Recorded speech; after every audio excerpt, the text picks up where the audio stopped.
Lakini kwenye nafasi za uongozi mkoa wa Dodoma pia tunashukuru tumeendelea kuongezeka pitia viti vya wabunge, hasa kwenye nafasi za kuchaguliwa.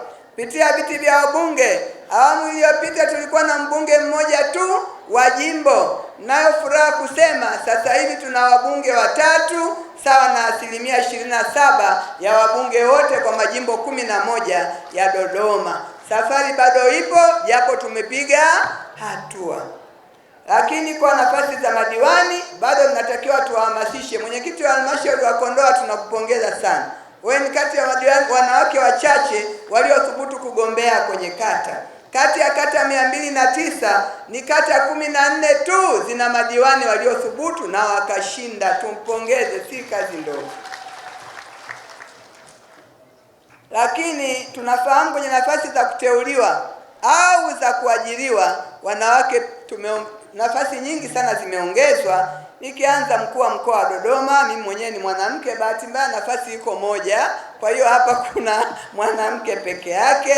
Lakini tukaenda kwa waheshimiwa wakuu wa wilaya, kati ya wilaya 7 za mkoa wa Dodoma, wilaya 4 zina wanawake sawa na 57% ya nafasi. Makatibu tawala ndio usiseme, kati ya wilaya 7, wilaya 6 zina wanawake. Hapo ni 86% ya 86% ya wilaya zote.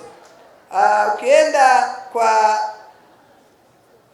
watendaji wa kata, kati ya kata 209, kata 91 zina wanawake sawa na 44%. Ukienda kwa watendaji wa vijiji na mitaa, kati ya vijiji na mitaa 820, 390 ni wanawake sawa na 48%. Sasa sijui hawa wanawake watendaji si kwa nini hawakushawishi madiwani wanawake kwenye kata zao, tungekuwa tumeongeza namba kidogo.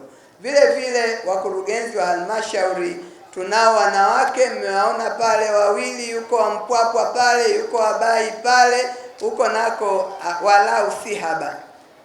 Kazi na utu. Ndugu zangu, ukiona hivyo unajua bado tunayo kazi ya kufanya. Huko kwenye kuthubutu bado hatujapata ujasiri sana. Hem, tuongeze bidii.